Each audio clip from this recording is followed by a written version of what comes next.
The site of an ancient Celtic monastery on the Wenlock Edge in Shropshire is home to Robert Hart's forest garden. Inspired by the urge to create a practical solution to world hunger whilst caring for his handicapped brother, Robert has carved out a haven of tranquility and abundance.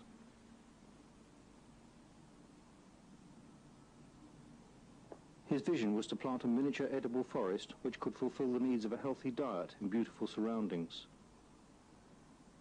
Some 30 years later, this mature garden in Welsh border country now serves as a model of what can be achieved in any backyard. Success depends on the understanding that useful plants can be grown in a succession of layers which imitate nature. The natural forest is regarded as having 7 stories, as they say. The top story being tall, light-demanding trees. The second story is short, shade-tolerant trees. The third story is the shrub level. The fourth, the herbaceous. The fifth comprises plants that spread horizontally. The sixth is the rhizosphere, or root area, and the seventh is the vertical layer, comprising climbers and creepers. Mahatma Gandhi has been the enduring inspiration for this vibrant greenery. His vision of a world order based on democratically organized, self-sustaining small communities is the guiding principle of Robert's work. But other influences are to be found amongst the trees which have both practical and spiritual significance. This tree is a Japanese ornamental plum dedicated to Toyohiko Kagawa, who was known as the Japanese Gandhi. He was a Christian evangelist and also a political and social reformer. He spent half his life in prison and the other half advising government departments on such questions as slum clearance. Like Gandhi, he was vitally interested in all aspects of human welfare, and at one time he became concerned about erosion in the Japanese Alps, which had been caused by wholesale deforestation. He realized that the only basic answer was a program of tree planting, and the only way to induce the hill farmers to plant trees was to get them to plant fodder-bearing trees which would provide food for their animals as well as halting erosion. He was thus, as far as one knows, the first man in history to see the link between conservation and food production. Since the death of his brother, Robert's time is now divided between writing and gardening.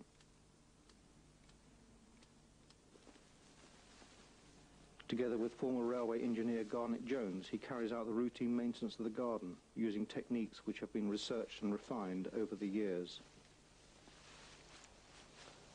As far as possible, this whole garden is kept permanently mulched throughout the year. Mulching not only helps to build up the fertility of the soil and suppress weeds, but it provides ideal conditions for the soil organisms. That is, conditions that are relatively warm and dry in the winter and relatively cool and moist in the summer, which are the conditions which are relished by the living soil organisms such as earthworms and innumerable microfauna and microfungi, which are the main sources of fertility.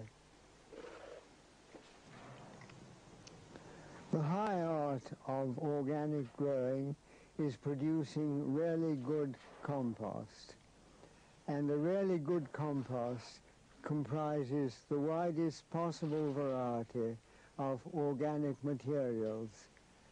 Among the most useful of organic materials are woody plants, but obviously they take a very long time to rot down, so to convert them into compost, they have to be shredded.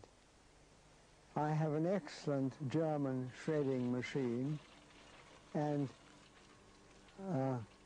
woody materials such as hedge cuttings are passed through that.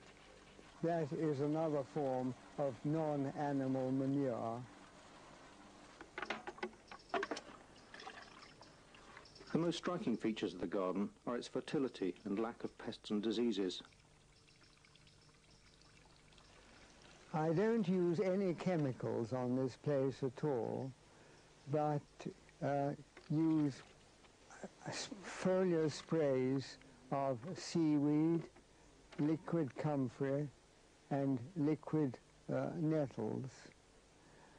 These do not have the effect of destroying bugs and germs, but build up the natural disease and pest resistance of the plants.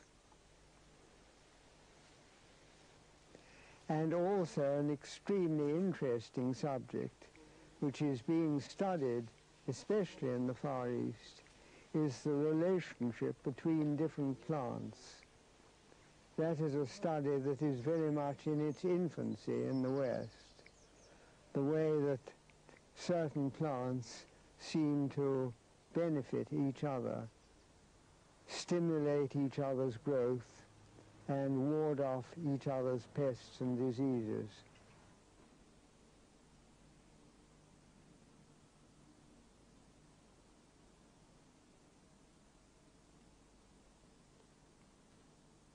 At first, it's not easy to identify the different layers in the lush density of the forest garden, but a guided tour soon unravels the complexity to reveal an intriguing design. This shows 4 of the 7 layers of the natural forest. First, this is an old pear tree which constitutes what is called the canopy, that is the highest layer of the 7 layer of the natural forest. Then the low tree layer, this is a stag's horn sumac, which the Americans call a lemonade tree, which constitutes the low tree layer of shade-tolerant short trees. Below that is the shrub layer, consisting of currants, gooseberries, and other soft fruit bushes. This, for instance, is a black currant. Below that is the herbaceous layer, consisting of herbs, such as this apple mint and that woundwort.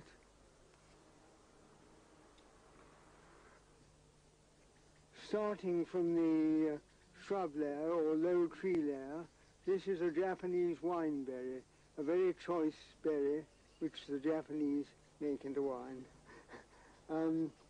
Below that, covering the ground, is this, which is also a member of the same raspberry blackberry family, called Rubus nutans, which spreads horizontally by underground rhizomes, so it's liable to turn up all over the place, and it produces a small sweet berry.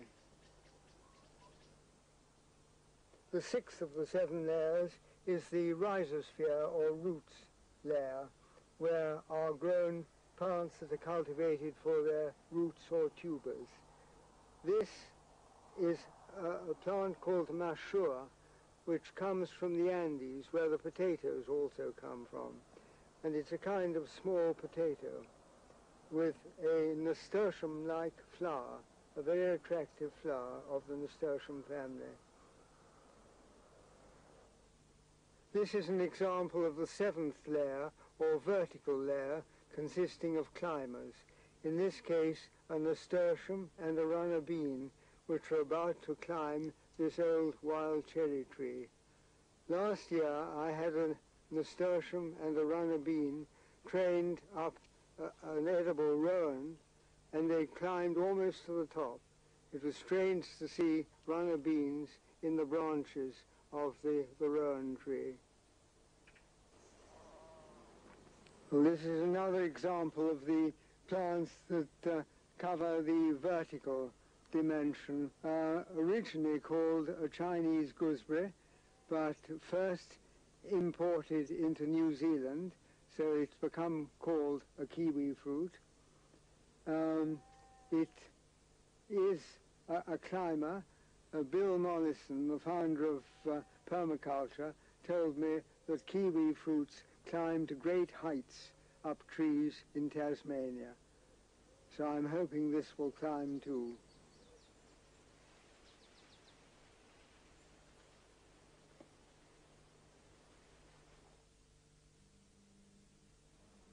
Robert's near neighbour is psychotherapist Virginia Smith.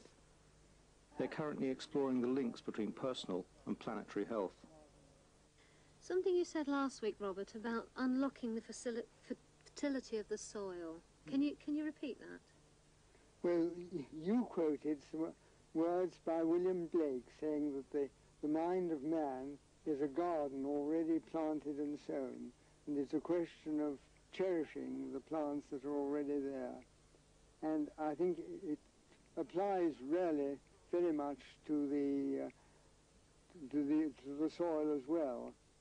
They speak of fertility being locked up in the soil. And one of the main aims of promoting fertility is not something that one puts on so much as releases that is already there. It's a question of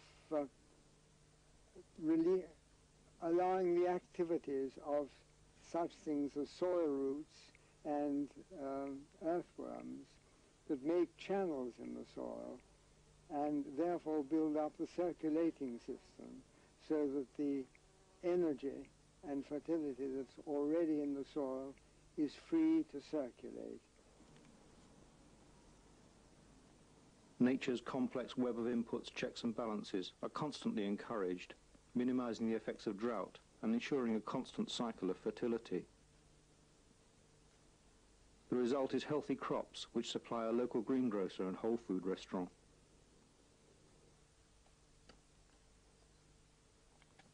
In imitation of the natural forest, clearings exist for more conventional growing. Sun-loving plants can thrive here. Thousand-head kale and Alexanders grow alongside broad beans, potatoes and other well-known vegetables. Nearby is Robert's most recent innovation of a forest garden in miniature, which demonstrates the degree of maturity that can be achieved in under 4 years. It's largely a mixture of fruit trees, fruit bushes and herbs. At one end is a pea tree whose edible pods form an important part of the diet in Siberia. To the untrained eye, the profusion of exotic species thriving on Robert's land seems bewildering.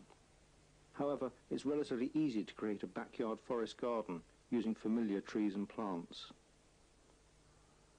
The advice I give to anyone who asks me how to start a forest garden from scratch is to plant an orchard of standard fruit trees at recommended intervals, that is about 20 feet each way. Then plant dwarf trees in midway between the standard trees, plant fruit bushes, currants and gooseberries, in between the trees, and plant herbs and perennial vegetables on the ground level.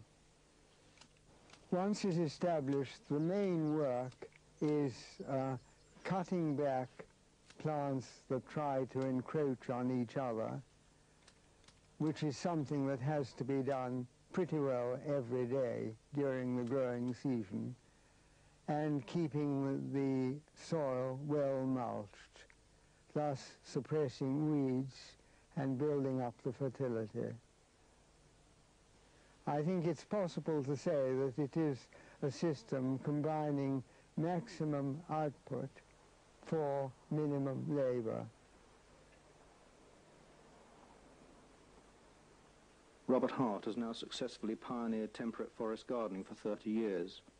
Through his writing and media appearances, he has inspired many others to take up the challenge of sustainable food production.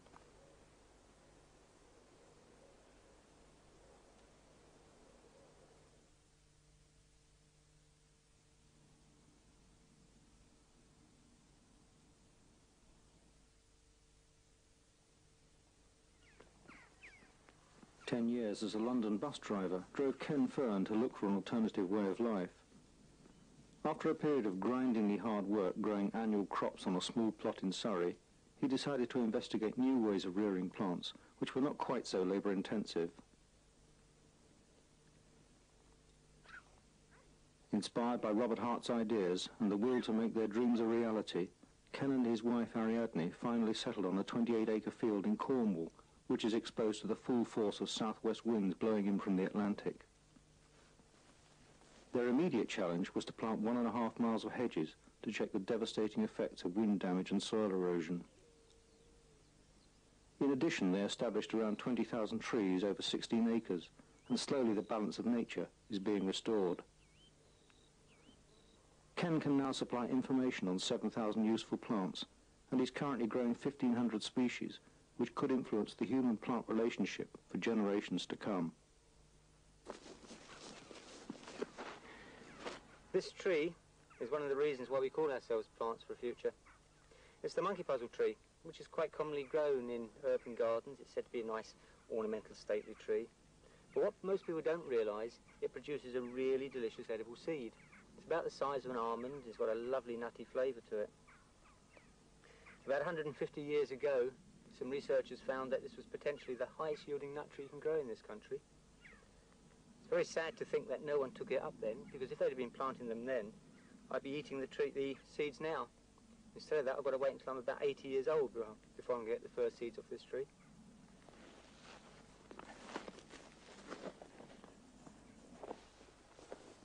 This wonderful tree is called a sea buckthorn.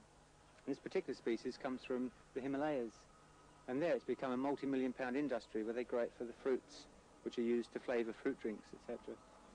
And in Sweden they've been doing a lot of research with these plants, and they found that these fruits contain certain essential fatty acids, which are really effective in either preventing cancer if you eat the fruits on a regular basis, or in curing cancer if you're suffering from the early stages of cancer.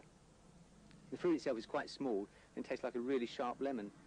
I personally quite like eating sharp fruits, but for people who don't, you just make a juice of it and mix it in with something else a bit sweeter.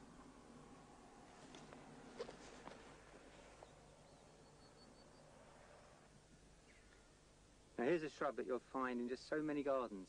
It's called Elaeagnus, and it's widely grown as a hedge because it's really wind resistant. In fact, you can grow it right on the seashore without any problems at all. There's also various variegated forms with yellow in the foliage, which look quite nice, and they're often grown as specimen plants. What people don't realise is if you grow this with the yellow variegated forms, you can produce a really heavy crop of a tasty fruit, and it's ready in April. And if you can tell me any other fruit you can get out of your garden in April, I'd like to know about it. And it's not only got a nice edible fruit, which is about 2 centimetres long and about 1 centimetre fat, but inside that it's got a pretty tasty edible seed as well. So here you've got a nut, you've got a seed, and you've got a good hedge plant. Really, what else can you want to grow in your garden? This is an area where we grow many of the more conventional fruits, such as gooseberries and raspberries and blackcurrants. And this one, which is slightly less usual, is the Worcesterberry. You can see the fruits developing here. When they're fully ripe, they'll taste like a blackcurrant, but in the unripe stage, they taste more like a gooseberry. But even in this area where we're growing the more conventional fruits, because we are what we are a bit unconventional as well. You can see growing by the side of it, this little hawthorn here. This isn't our native hawthorn, but it's a species from North America. And this particular one has fruits about the size of a cherry, with an absolutely delicious taste. And in a few years' time, this will be about 20, maybe 25 or 30 foot tall. It'll provide a little bit of shelter here for the soft fruit, which they'll appreciate. And we'll have, as a bonus, we'll have in September these really delicious fruits.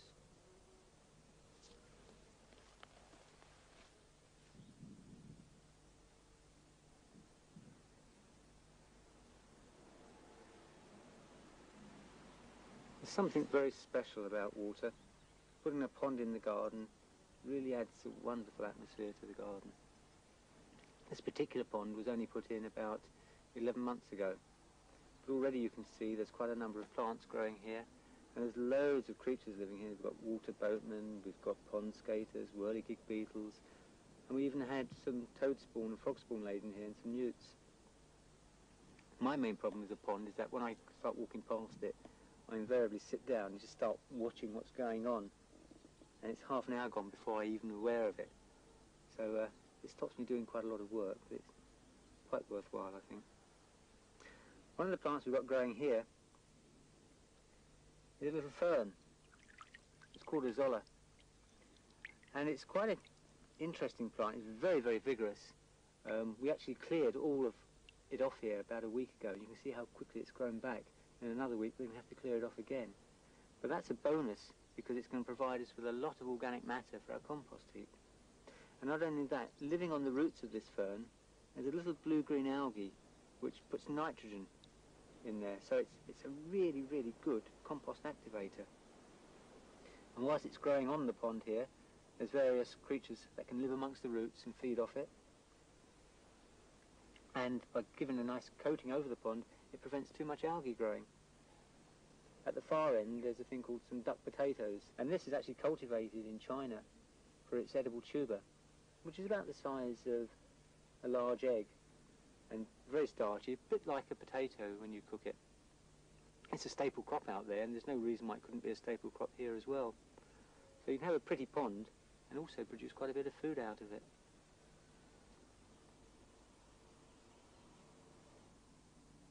An extraordinary range of perennial plants adorn Ken's salad bowl. The leaves of this campanula vesicula combine with daffodil garlic flowers to create a beautiful dish. And it's in the salad bed where horticulturalists Ian and Martha Griffiths are introduced to some novel tastes. Yeah, this little dandelion-like creature comes from the Mediterranean, and it's called Richardia picroides. I can't give you a common name for it, I'm afraid, because it hasn't got one. And we use this once again as a main part of the salad. You expect a dandelion-type plant to be bitter, but have a taste and see what you think. No, it's not bitter, is it? Not even remotely, no. Got a kind of musky taste or something, really. Yeah. Musty taste. Is what I mean to say. What I think is really good about this plant is that we've yet to see a slug eat it. Oh, It is very good. helpful, very That's helpful. the salad growers. That's the salad grower's delight. Yeah. It's got, could you notice that there's a sort of a powdery nature on the leaf? Did you notice as you were Yes, holding I it? did. I did. And I don't know if it's that does it, but It protects the plant. Maybe the cat Maybe. can get at it. Yeah. Yes. Maybe it has a little bit of the flavour of the leaf. We don't know. Maybe. No, no. Yeah. Could I have a bit more of that, Ken? you certainly can. Thank you. I think that's close to lettuce, that one. Closer than the other, I think. Yes. Oh, much. yeah. Oh, yes, that was a completely different flavour. But you need a lot of leaves of this to make a salad. I've noticed you have a lot of this plant. Is that why? Because it's often Partly, but filler also, or- well, what we should do really is cut it down, cut and come again basis. Yeah. But we tend Yeah. to let it flower, and then you've got the woody stems, and it's hard to harvest. But if you, when you plant the young plant, cut it down on a regular basis, you keep a good supply of young leaves, and then it's easy to And what harvest. about the flower on this one? Bitter. It's really bitter. Rub it Don't out. eat Oh, I that. don't want to No, try that no. one. Now, here's a very common garden plant, I'm sure you'll recognise. No, even I know that one. Lovely daylily. That's it, the daylily. But they are beautiful, yes. This particular one is called Lilio asphodilus. Bit of a mouthful. But you can eat the flowers on these. Scented. Oh yes, a lovely scent. Just have a smell of those before you even try eating them. Oh, lovely. Aren't they lovely? Now Oh, before that's beautiful. Just imagine having a salad with these like- in, like- coming in for dinner, and your whole salad bowl smells like this. And is this wonderful. beautiful That's wonderful. colour? Yeah. Yeah, there does have to be a slight health warning with this one though. And it's only with this yellow flowered form, not with any of the other daylilies. But a certain percentage of women have detected an aftertaste in these, which they find unpleasant. In fact, a few have actually said it tastes like sweaty armpits. Really? So, How come, Oh. from this lovely smell? yeah, Wow. I've never detected it, and to date, no male has detected it. But Isn't that strange? Well, just take off and pedal and go you for can it. either go for the whole lot or take No, off I'm pedal going to at do a it time. like you do it. You've got the sweetest part is down here where the nectar is. but I tend to relish the flower and eat it part by part. Oh, it's a fine texture compared with some of the other plants, isn't it? Yeah. If you can get hold of the plant, there's a variety called Quanzo, which has got much Quanzo. larger flower and much thicker petals. And that is absolutely superb. And there's no after flavour for anybody in that one. Oh, this is really refreshing, isn't it? So far, no after flavour, but I'm still You're working on it. ready, Yeah, I'm waiting for it. I've got a leaf especially lined up to get rid of Oh, it yeah. for you if it comes. And you ate the middle bit as well? Everything, whole lot. And the part we're holding? That's the sweetest part. Is it? I leave that till last, because that is the All right. sweetest part. That's the real... This part here has got the protein on it, so that's quite good. The pollen, I should say, Pollen. which is the protein source. And then you've got all the sugars in there. And I tend not to eat the very little green base at the bottom. It's not just edible plants that we grow. Yeah. We grow quite a few medicinal ones. There's a little shrub here. Oh. It is alive, I assure you. I know it's middle of June nearly. Is it struggling? No, it's just very, very late coming into leaf. It's a Mediterranean plant, and it's always really, really late. And it loses its leaves quite early as well. But it's called Vitex agnus castus, and it's got two common names. One is agnus castus, and the other one is chaste tree. That's chaste as impurity. Mm-hmm. And it produces a berry, which is a peppery flavour to it. And this berry has got certain medicinal properties, and I'd like to tell you a story to illustrate that. I got married about 10 years ago to my current wife, and when I married her, she wasn't menstruating. She was checked and she was infertile. And she was happy with that. She had no intention of ever having children, didn't want to know about them. But then I think it was about 4 years ago, she suddenly decided it might be nice if she had the potential, not that she wanted to have children, but if she had the potential to have children, that would be quite good. And so I put her on a course of this. I'd read about the plant. And these berries, they contain certain chemicals which mimic female hormones. And over a period of time, they can balance the hormonal level. And with her, it was a deficiency in whichever hormone it is that causes the egg to be passed down the channel. And that, I'm not sure the name of the hormone. But 6 months after taking this, there was quite noticeable physical changes in her. She'd been quite flat-breasted when I knew her, and she developed quite a sizable bust. And 12 months after taking it, she started having periods. Oh, And we've now got a little boy, 11 months old. Well, we saw him earlier on. She obviously changed her mind about having Yeah, children. what a lovely boy he is too. Yes. Yeah. To get plants for a future up and running has not been easy on such an exposed site. As with any garden, Ken ranks wind as public enemy number one. Yeah, 50-mile-an-hour winds are considered quite normal here, and we've had winds of 90 miles an hour. In fact, a month after we moved down here, the shed was demolished by a wind. We put it up the previous summer, and then we saw it go down in front of our eyes. So wind is definitely the public enemy number one. Plagues of mice and slugs have also delayed progress. But now birds of prey, slowworms, frogs and toads have moved in to contribute to the ecological balance as the system moves towards sustainability. For Ken, it's all been a learning experience, so where did he gain his encyclopedic knowledge of plants? By making lots of mistakes. Spent a lot of time reading books. Spent a lot of time reading books, going to look at botanic gardens and other gardens to see the plants growing there and to see how they grew, how I'd want to grow them, what I thought of how they were doing. But basically it's just by making mistakes and then learning from them. And can you tell me about your database and your list that you've compiled now? Yeah, the database started in a very small way about 10 years ago when I had a little card system, and it was just a few hundred species that I personally liked. But the more I visited libraries, the more I learned about plants, the more I wanted to make it more comprehensive. And it's come now to a stage where we've got about, as I say, getting on for 7,000 species on the database. There's a lot of information about the plants, how to grow them, where they grow in the wild, how to use them, the different uses we've got of them. And we make that available to whoever wants it. We're in the process of getting a user-friendly interface so we can send a complete package out to people. But at the present, what we're doing is sending out the bare information, and they have to have their own database to run it on. But I do warn people they need a big disk for it, because it takes about, well, up to 30 megabytes of disk space depending on what format you want it in. In return for theoretical knowledge, visitors are encouraged to work in the garden and gain practical experience. Now that Plants for a Future has been established in outline, what happens next? Yeah, the framework's definitely there, but what we've got to do is increase the amount of plants we're growing, and as the shelter increases, manage to grow better plants than we're growing. Quite honestly, in many places we're growing quite poor quality plants because there's so much wind damage. So it's getting the hedges to grow, getting the protection up there, and then propagating the plants so we can actually supply them to people. So when people come here and see what we're doing, they taste the foods that we're growing, then we can say, here's the plants, take them, do it yourself. 28 acres is gardening on a grand scale, so how does this relate to ordinary householders? Well, certainly on a garden level, when you've got a reasonably small piece of land, you've got the time to work it, it's very, very easy. On this sort of scale, you need quite a lot of people, obviously. But on a garden level, most of the plants we grow are pretty easy. They almost grow themselves. Because they're perennials or trees and shrubs, once you get them in, get them established, that's it. You just can come back and harvest them and just a bit of weeding. But that's it. You haven't got to do your sowing every year. You haven't got to worry about all the potential slug problems or a drought and the seedlings dying. You know, the plants are there and they grow themselves. So is it essentially what you're trying to create, or what you can show people how to create, is a garden that you can eat? A garden you can eat, a garden you can wear, a garden you can use as your medicines, a garden you can use as your fuel and to build your houses. Yeah, a garden for all purposes. And a garden you can enjoy as well, that you can sit in, and a garden that doesn't take up all your time. You can actually, for a few hours' work each week, produce the things that you need.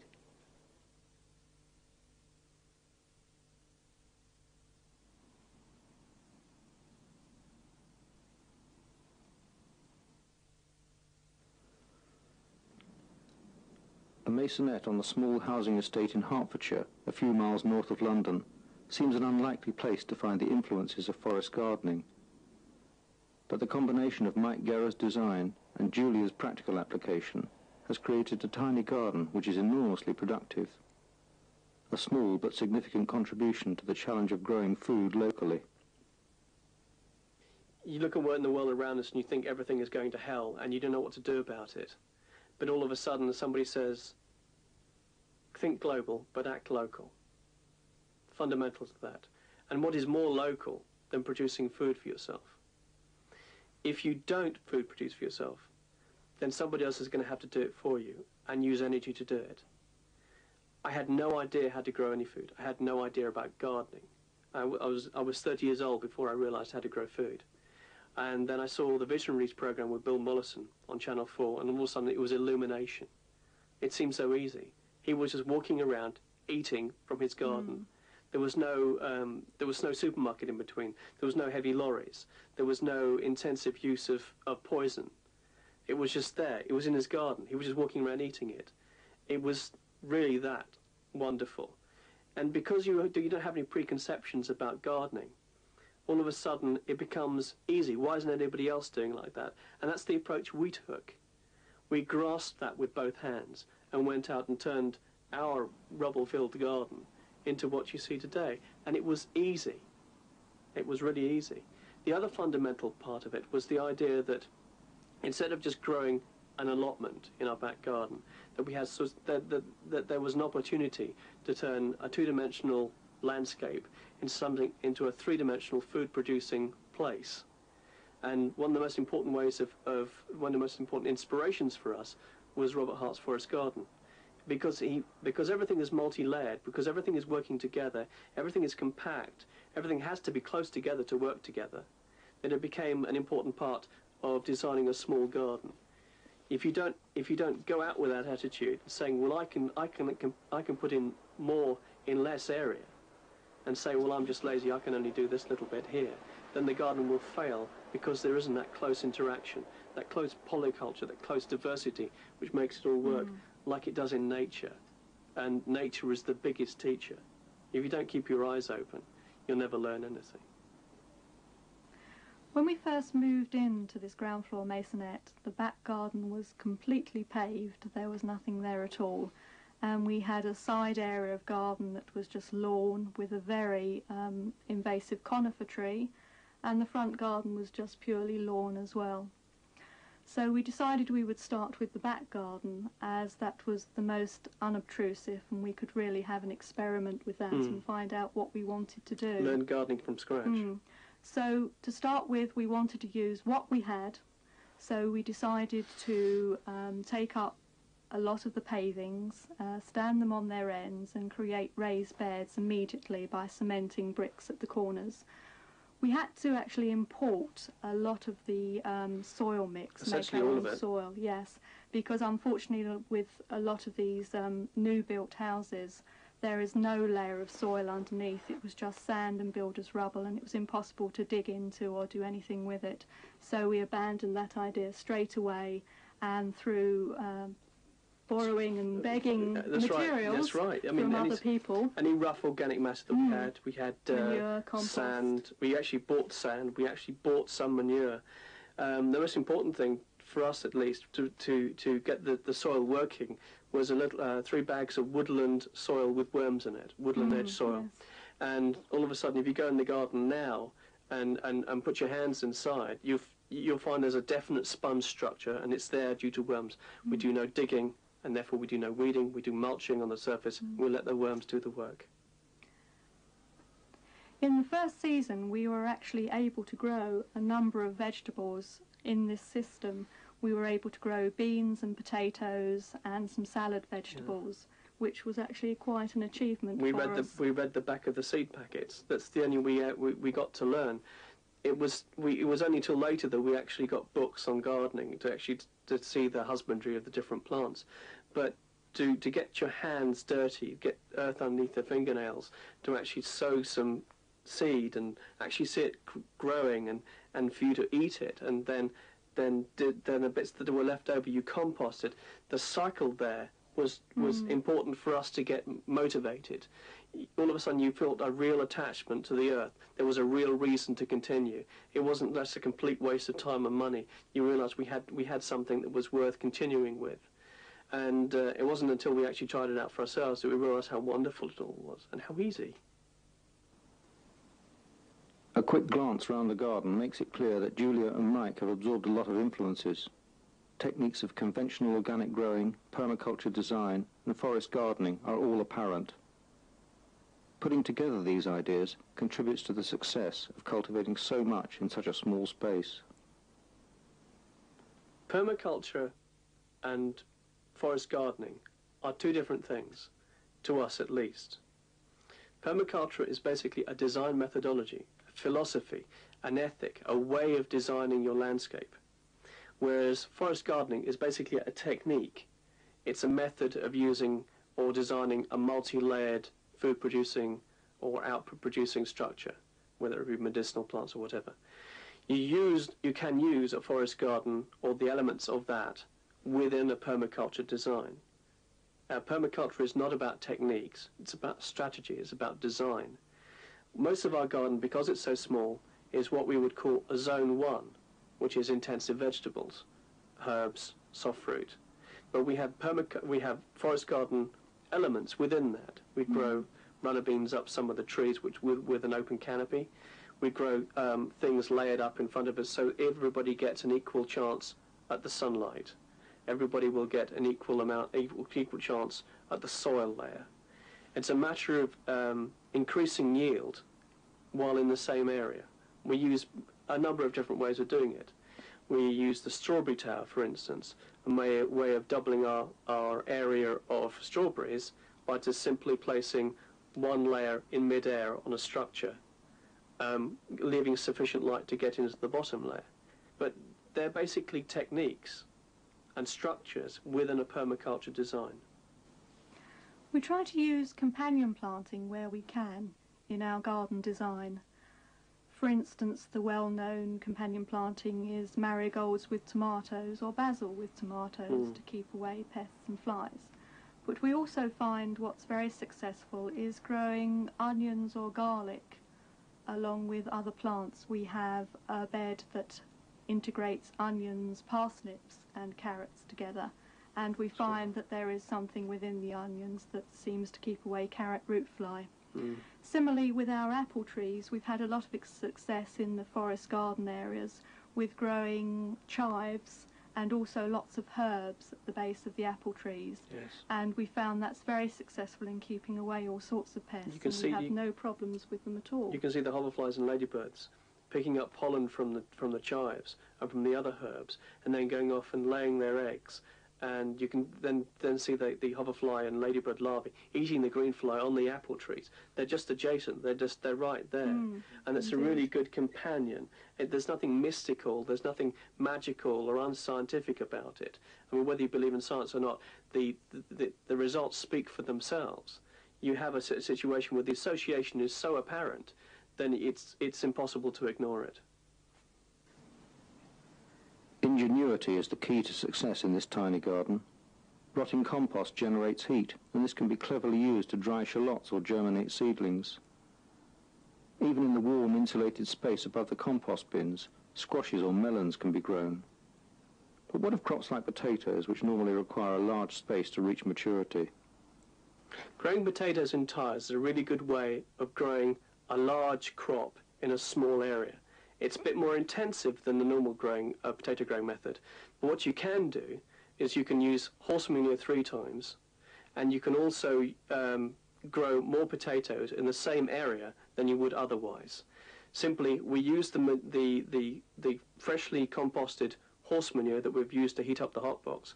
We take it out and we put layers. We put the seed potatoes on newspaper at the bottom of the first tyre, put this rough compost around it. As the potato plant grows above the first tyre, we put another tyre on, more compost in, another tyre, more compost in, until you've basically filled 3 or 4 tyres. Then you let the tubers grow off the side shoots of the main stem, which the potato plant will do. And you end up with 10 to 20 pounds of potatoes, depending on variety, depending on the growing conditions.